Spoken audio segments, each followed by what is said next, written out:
Welcome to Voters First, the 2022 Ohio U.S. Senate Republican primary debate. Sponsored by the Ohio Debate Commission. Coming to you live from Central State University in Wilberforce, Ohio. Hello, and on behalf of the Ohio Debate Commission, welcome to Voters First, the 2022 Ohio U.S. Senate Republican primary debate. I'm Karen Kassler, Chief of the Ohio Public Radio and Television Statehouse News Bureau. We are coming to you live from the Paul Robeson Cultural and Performing Arts Center on the campus of Central State University in Wilberforce, Ohio. Joining me on stage are the Republican contenders hoping to fill the seat left vacant by retiring U.S. Senator Rob Portman. The candidates facing off in the Republican primary election are J.D. Vance, Mike Gibbons, Jane Timken, Josh Mandel, Mark Pukita, Matt Dolan, and Neil Patel. Thank you all for joining us. Mark Pukita, your opening statement. Hi, I'm Mark Pukita. I'd like to be your next U.S. Senator. I'm a successful entrepreneur and business person. I've created over 2,300 jobs for Ohioans, more than all my Senate opponents combined. Why am I doing this? I'm doing this because I believe our country is in peril, and I've got 2 grandchildren, and I do not want the American dream taken from them.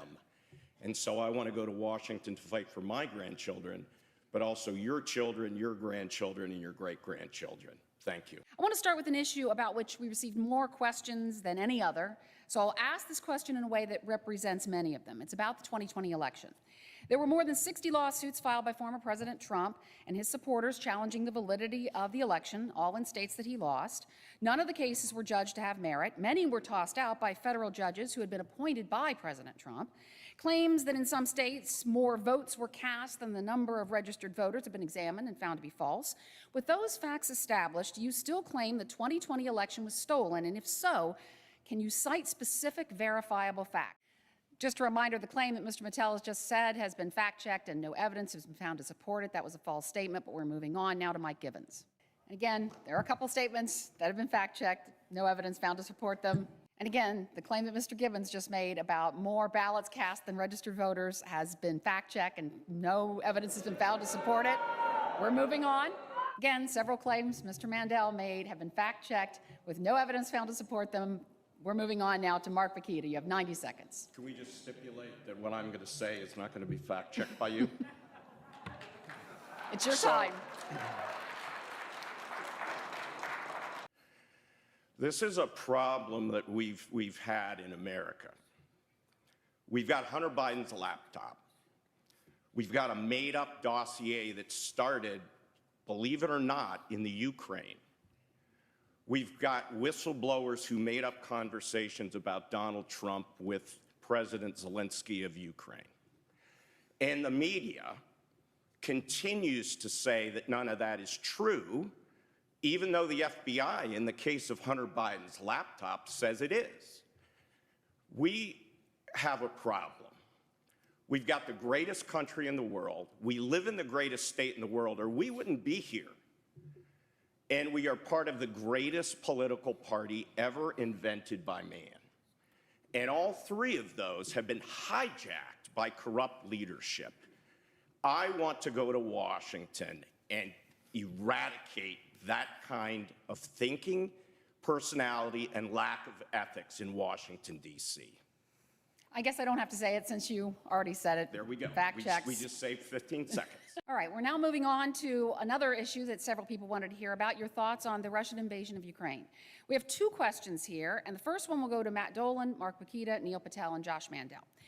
Recent Economist YouGov polls showed 58% of Americans think it's a good idea to send Ukraine weapons. Nearly 80% say Ukraine is either an ally or a friend of the United States. Under what circumstances would you support military action against Russia or help Ukraine establish a no-fly zone? Mark Pukita, you have 90 seconds. We're being lied to by everybody about Ukraine, including the media. Putin's lying to us, Zelensky's lying to us, the UN's lying to us, our government's lying to us, our community, our intelligence community is lying to us, and the media is lying the most. I am for sending arms to Ukraine, just like other countries, because this is a humanitarian disaster. They need to be taking care of themselves. In no uncertain terms, I would never support a no-fly zone, and here's why.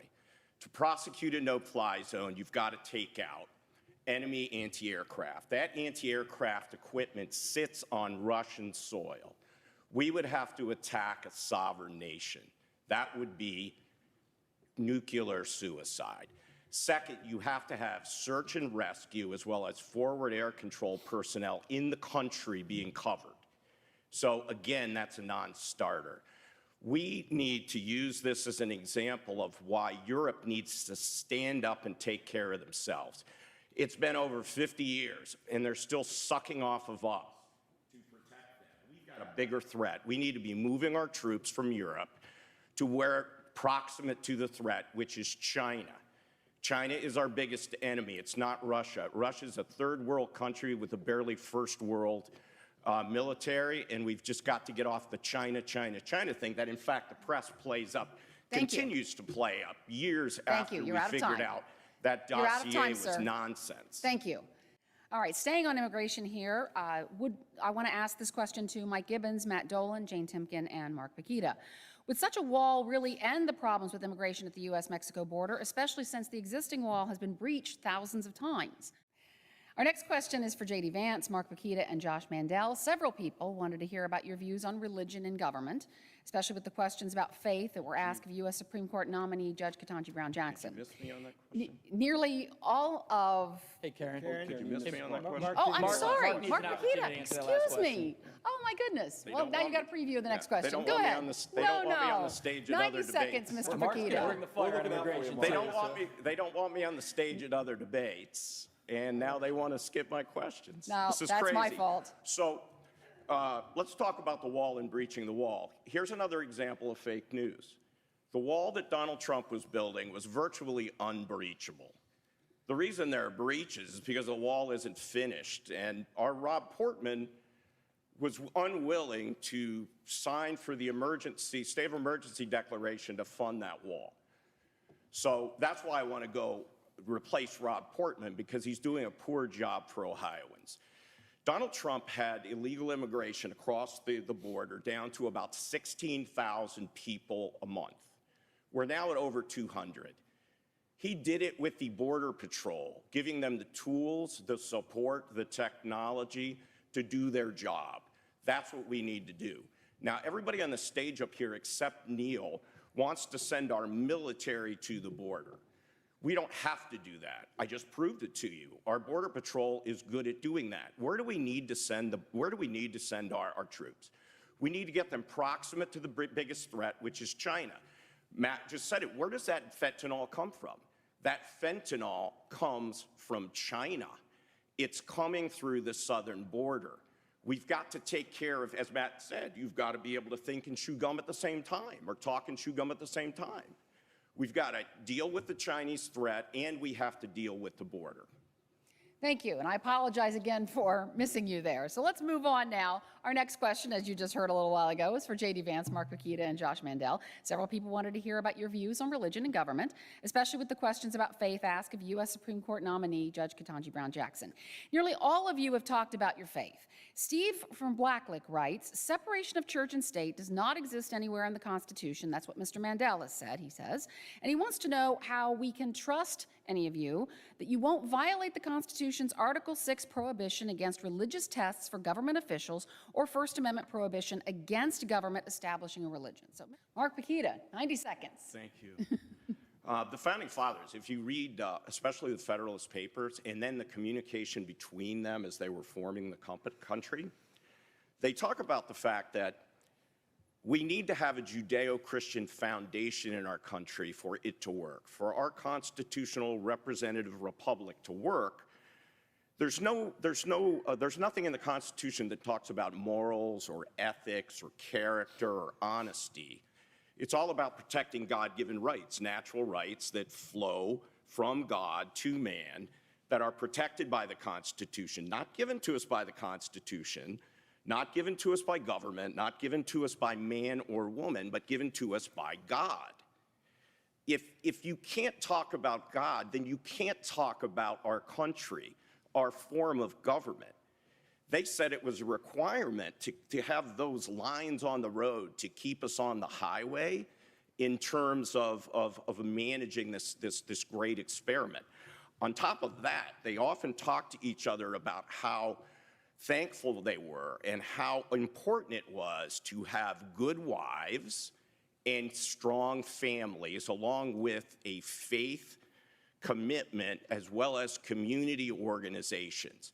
These are all the things the left wants to blow up on us. We need to put them back together, and we need to be proud about it.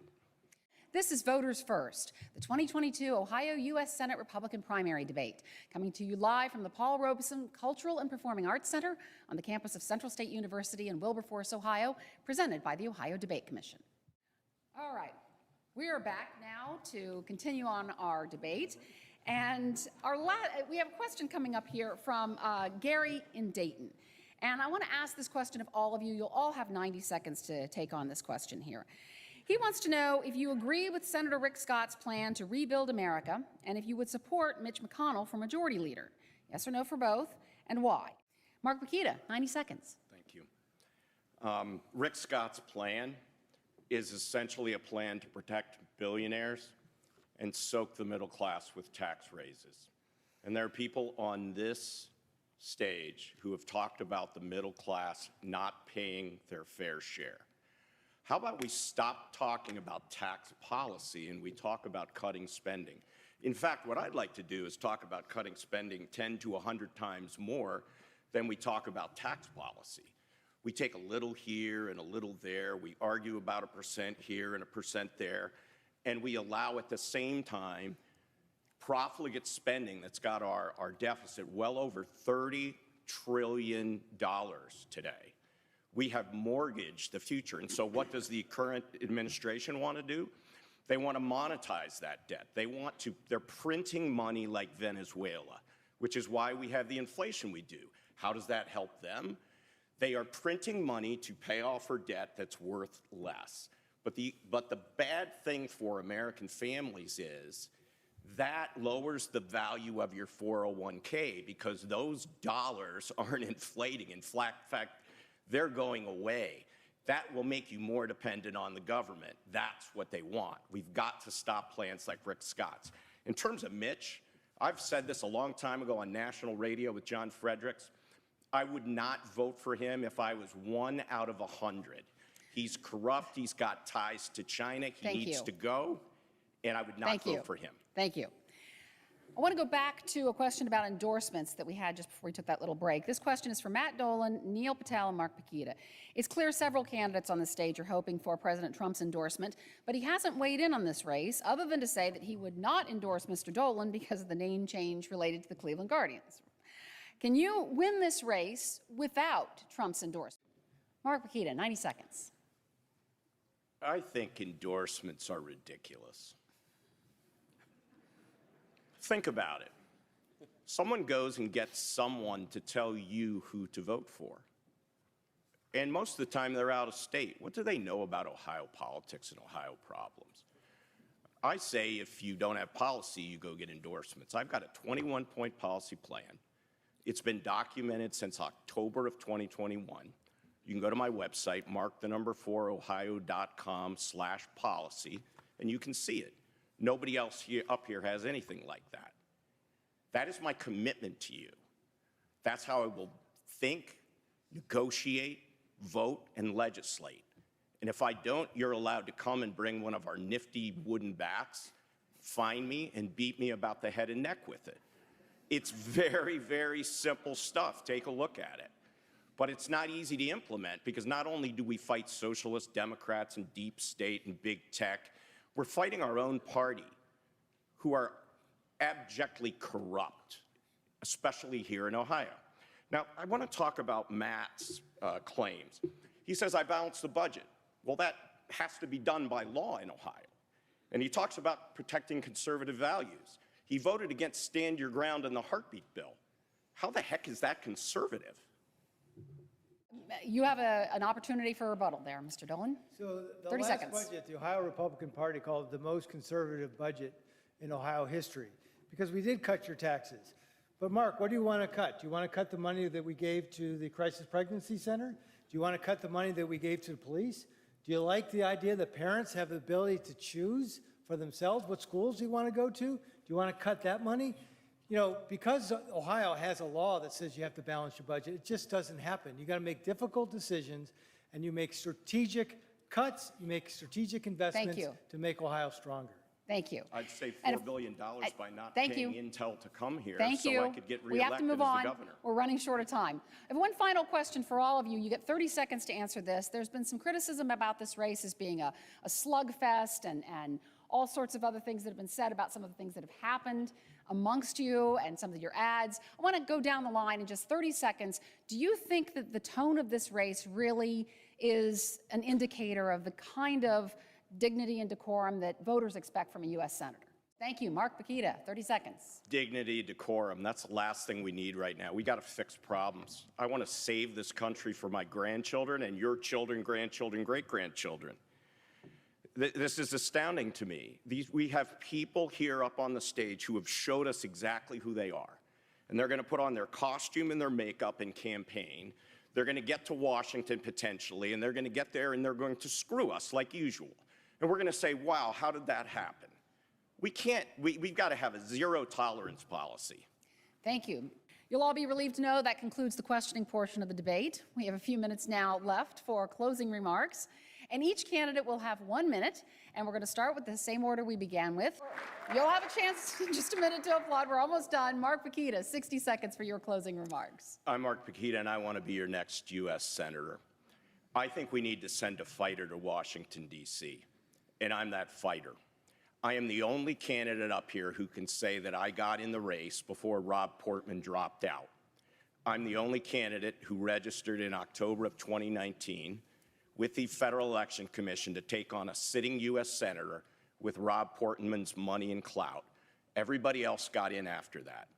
As a voter, which I am, but you are as well, I would ask you to ask yourself 2 questions about them. 1, did they think Rob Portman was doing a good job? I did not. That's why I'm running. If they did, I would think that you wouldn't want to vote for them. If they didn't think he was doing a good job, then that triggers the second question. Why did you wait until he dropped out to run? The only answer to that question I could find is that they were afraid of him. They were afraid of his clout and his money. That's not me. If you want a fighter, send me. If you want Rob Portman 2.0, send them. I'm Mark Pukita, and I approve this message.